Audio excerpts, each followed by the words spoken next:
Well, fellas, it finally happened. HBO and Naughty Dog have gone ahead and stayed true to the vision of The Last of Us Part 2, and they did the thing that killed the franchise. I guess I can finally say without spoiler warning now, since everybody and their grandmother knows, Joel is dead as hell. That's right, with a swift golf club to the noggin, Joel has been put on ice, quite literally, just 2 episodes into The Last of Us Season 2's premiere. And the reactions from people who haven't played the games or knew the story beforehand has been nothing short of glorious. And it's been rather liberating as someone who's been critical of Part 2's story so much to see the general audience out here just rejecting Neil Druckmann and Part 2's story's direction like this. Wow, who could have guessed killing your fan favorite character like this so quickly wouldn't be a good idea for your shows or its ratings. Also, no TV footage in this video, I apologize, but HBO will send ninjas to beat me with golf clubs too if I use anything from the shows in my videos, so game footage it is. HBO sucks balls like that, I know. Currently, Part 2 is sitting at a 51% on Rotten Tomatoes when it comes to the audience score, which is a far cry from where the original season was sitting in comparison, and I mean, who can blame them, right? This guy, Hutch here, says that he hates gamers for this rating. But hey man, you can't blame gamers for this time for this kind of a mess. This show wasn't really meant for people like me anyways. It was actually meant to appeal to the modern audience, you know, the people that eat up everything apparently. And clearly, based on how this creative decision has gone down so far, your modern audience isn't exactly happy with the fact that Joel just got his head resized by a golf club in the middle of winter like this. Gee, I guess this maybe wasn't a good idea story-wise, was it? Well, too late now, as they say. The genie is out of the bottle and he's doing drugs now, I guess, and now we're all gonna suffer for it. The biggest problem with how the live-action version of this story fumbled was that, hate it or love it, Joel dying is the most important and pivotal moment of the entire franchise. The only other moment that comes close is when Joel,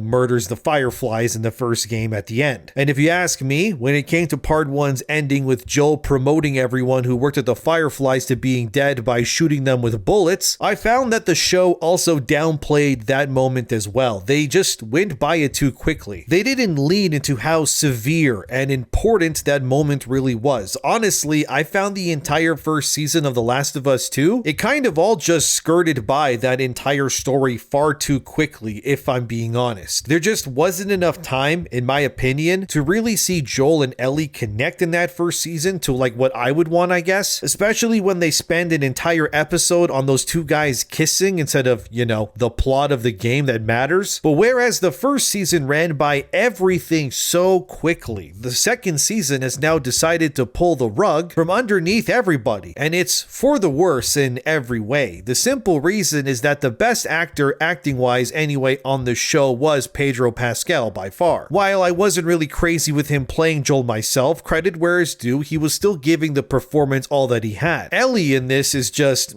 I just don't like this portrayal of Ellie at all. She just kind of comes off more so like a literal child with a temper tantrum than a young adult, and the show's second season hasn't really rectified this at all. Ellie still disobeys orders like crazy all the time, yet no one seems to reprimand or discipline her, which makes zero sense given the situation. But the character so far that feels the most character assassinated, if you will, is actually weirdly enough Abby. So Abby in the show is probably the most milquetoast and modern audience part of this entire thing, and it's all for the worst reasons. It has nothing to do with the actor playing her, by the way. I think the acting that Abby's actor is doing is just fine. Unfortunately though, no amount of acting can really make up for a bad script and a bad story, and sadly in season 2 so far, they are drowning in both of these reasons like crazy. The problem with how the whole Joel dying scene was that it was very clear that this was just inferior to the game's version in every single way, if I'm being honest. Like, here's a picture of how the scene in the show is framed. It's much brighter, and when you compare it to the game version of how Joel goes out, it just feels completely different. In the game, Joel dies in the basement of the lodge, and it's important because the way the room is lit, it's dark, it's really cold looking, and it's pretty much a grave all upon itself. And let's not forget how in the game, Ellie finds Joel by literally descending into the basement, and it's all framed as dark and creepy. It's as if Ellie is walking walking literally into hell itself when she opens that door and then she sees what happens to Joel. In the show, it's the opposite. They're above ground. It's far brighter. Joel isn't even reprimanded by the other members of Abby's group in the TV show. In the game, Joel, despite having his knee blown to hell, continues to fight back. They have to hold him down despite his horrible injury because that's who Joel is. He's a survivor, no matter what. Here, they frame Joel as weak and pathetic in the show, and I really dislike that a lot. Joel would not sit there and not try something, anything, especially when we know that in the first game and first season, when the Fireflies try to escort Joel out of the building, he makes his move to save Ellie, kills them, and,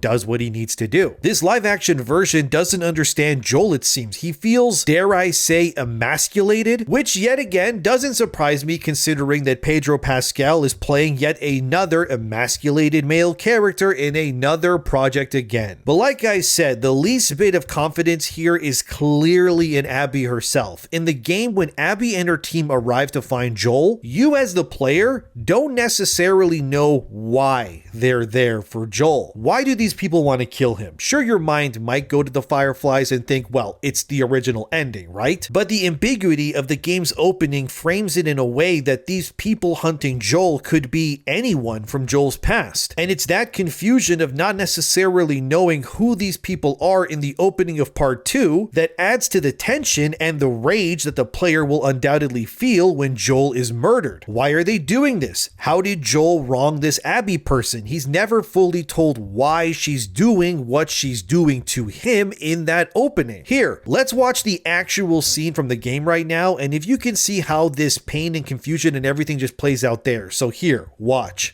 Yes, sir. Yep. What are y'all doing out this way? Just passing through. You two live nearby? We do. A few hours down the hill. Y'all should come back with us, restock before you head out. Appreciate it. I'm Mel, by the way. Tommy. This is my brother. Joe.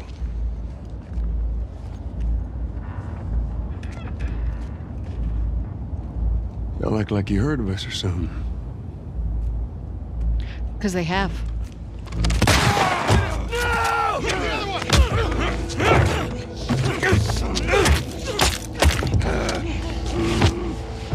Laura, all clear? He's out. Put him against the wall. Tommy! Get off me! Get off me!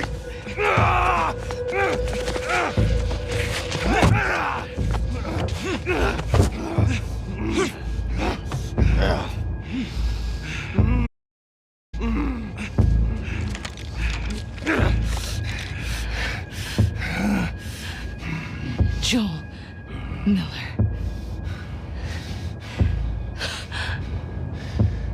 Who are you? Guess.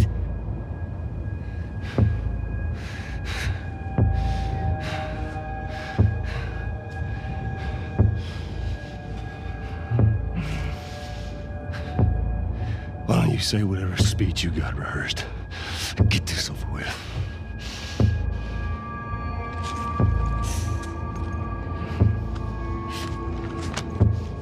Tourniquet his leg. Do it.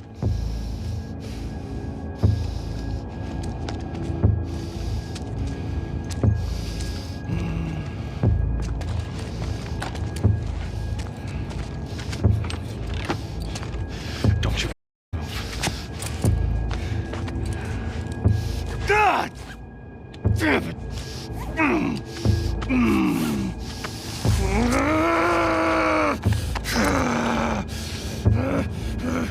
Clear out.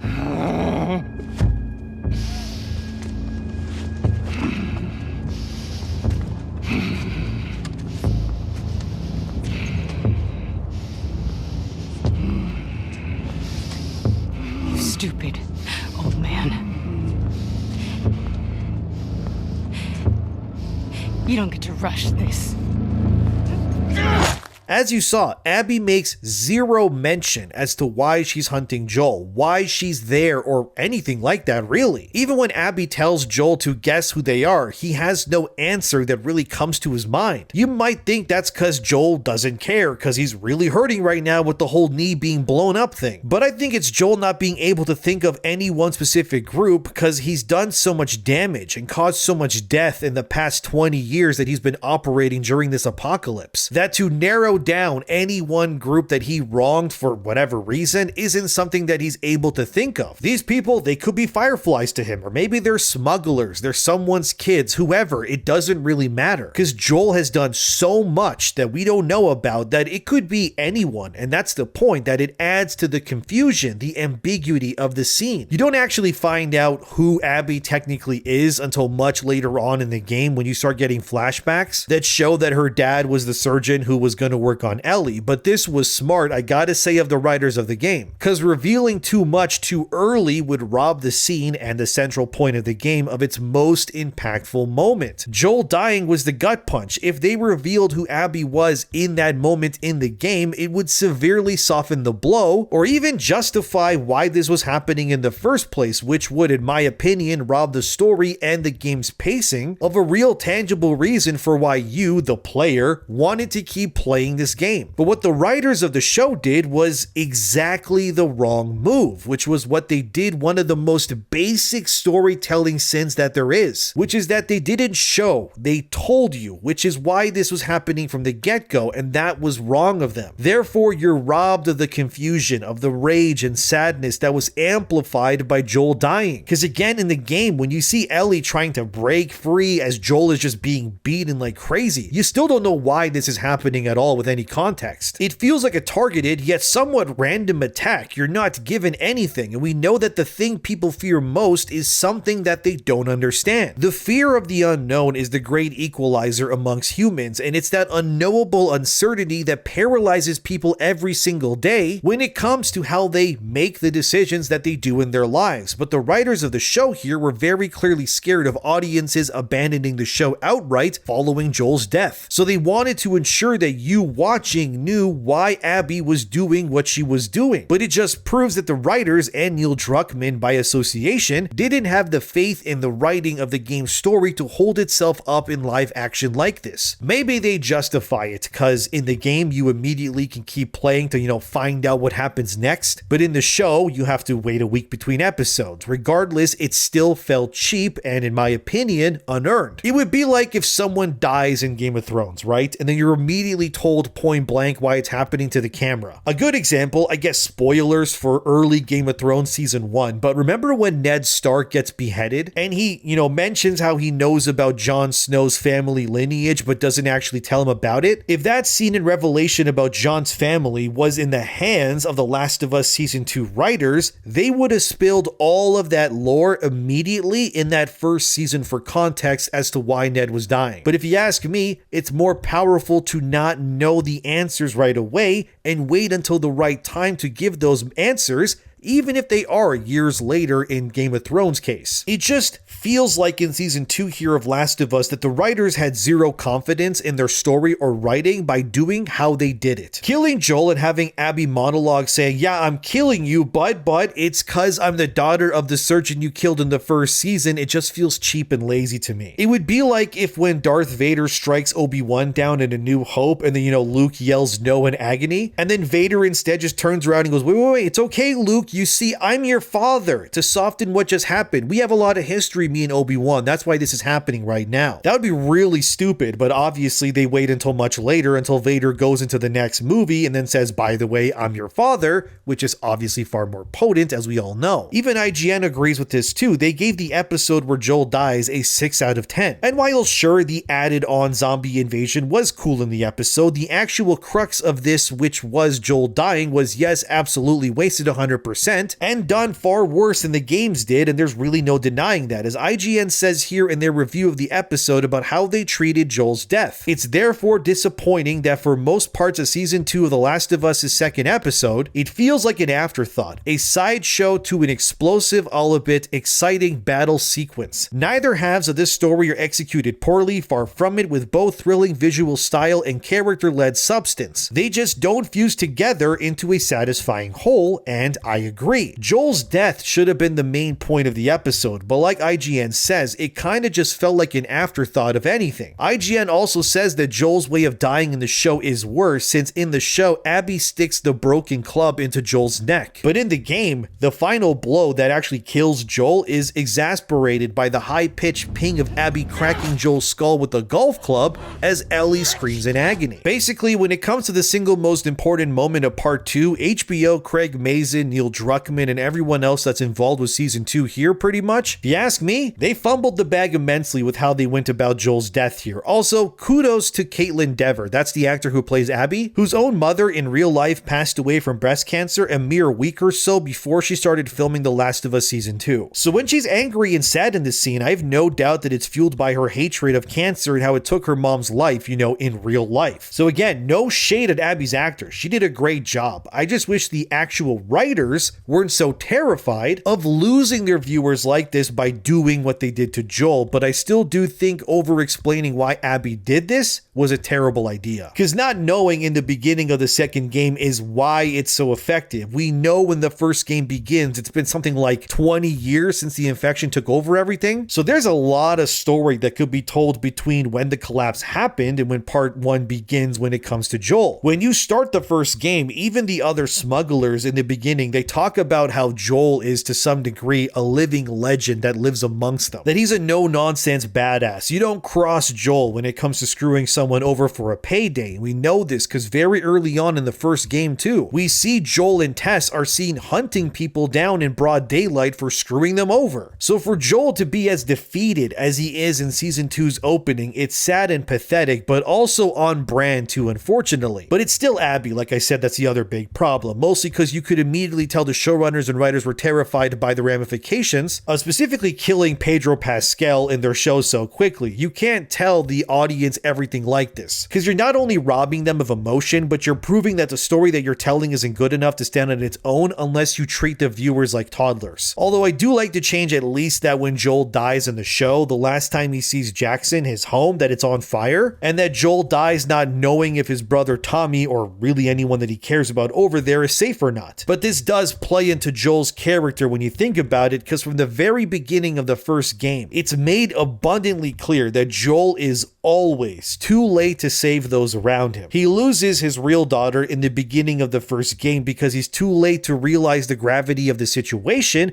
or the infection before that soldier pulls the trigger. He's too late to save Tess when she gets bit, and by the time he realizes what has happened to this woman that he cares deeply for, he suddenly gets ripped away. He has to say goodbye forever, and then she dies, giving them an escape route. Joel is too late to save Henry and Sam when Henry turns out to be bitten and turns infected. The only time Joel was able to save someone that he loves was with Ellie at the end of the first game. But in saving her, he sets forth events that would lead to his own death. And he's constantly unable to see events or motivations prior to them happening when it means the well-beings of others. The only times that Joel clearly could act or know before anyone else was when it came to his own life. But even then, when he enters that cold basement with Abby and her crew alongside Tommy, Joel is yet again too late to realize that he's just entered the lion's den and that he's actually going to die. And that's the tragedy of Joel Miller. His last thoughts are not knowing if Ellie will survive the encounter that they're currently in. And everything he did up until this point, all the people that he's wronged and killed, the situations that he came out living from. And the last thing that he sees is the daughter that he never had, the daughter he never got to see grow up, just like his real daughter who died in his arms. All of this is but regrets for Joel, and he dies powerless to save Ellie after sacrificing everything to save her. Joel is simply too late to save anyone he cares about, about, and it's gut-wrenching really. But it's also what makes him a believable and likable character, the fact that he's clearly an imperfect man in an imperfect world, just trying to save what he loves in it from the horror surrounding him. But the truth is that whether Part 2's story went down the way it did or not, Joel would inevitably die. It's just how he went out that pissed off most people, because the man has had a terrible life from the moment that we meet him, and he really doesn't go out as a hero in like a blaze of glory, but instead in a pool of his own blood for doing what he believed was the right thing. But seeing people who haven't played the games react to the fact that Joel died has been nothing short of hilarious for me. Like this user whose mom messaged them saying that they're done watching The Last of Us following Joel's death, and gee, I wonder why. HBO pretty much just lost every horny wife across America in like one fell swoop by killing their handsome leading man the way that they did. But I mean, hey, what can you do? But the fact people are realizing that even the show has done the game everybody hates no justice has been vindicating, as well, as this person said. Not gonna lie, this scene feels so dumbed down in comparison to the scene in the game. Why is she just telling us her motivation instead of the story naturally conveying it to the audience? Why indeed, random Twitter user? Why indeed? It's almost as if they have no confidence in the story going over well with literally anyone or something. And Neil Druckmann knows he can't change the story too much, because if he does, it'll prove to the people who hate Part 2 that they were right all along. So the only move forward is to simply double and triple down on your terrible decisions, otherwise they're going to call you a fraud if they aren't already. Then you have Payo on Twitter, bless his heart, who defends Last of Us 2 as a good game, and I agree with them that if you take Part 2 for what it is, in terms of its gameplay, how reactive the world is when, you know, how enemy AI reacts to how you can shoot at them and so on, how the game looks, how it feels to move around, the sound effects and so on, the voice acting, yeah, it's all amazing, there's no denying any of that. But it's the story, the crux of why you're playing this game as to why this game is so loathed, and it proves that no amount of lip filler, window dressing, or makeup can fix the bad story in the end. As this one user replied to Payo, I'm on the record in many places explaining that the tragedy of The Last of Us Part 2 is that so much art and talent was spent supporting such a poor story. I'm sorry, but you can't frame your game as a cinematic narrative adventure and not get judged on story. And it's exactly that. The reality is that the story is just not good, neither in its message nor its execution. And there's not much you can do, especially in a TV format, which also then removes plenty of the unique reasons as to why Part 2 is even worth experiencing, which is of course the gameplay or how the guns feel to shoot and so on. So now you have a second season of television removed from its unique perspective of being an interactable video game, and all you're really left with is the core of this experience that nobody likes, which is the story. So now they have the impossible mission of making not one, but 2 whole seasons of television on the one thing they can latch onto, which everyone hates. Do I think this show will fall off a cliff viewer-wise for HBO in the future?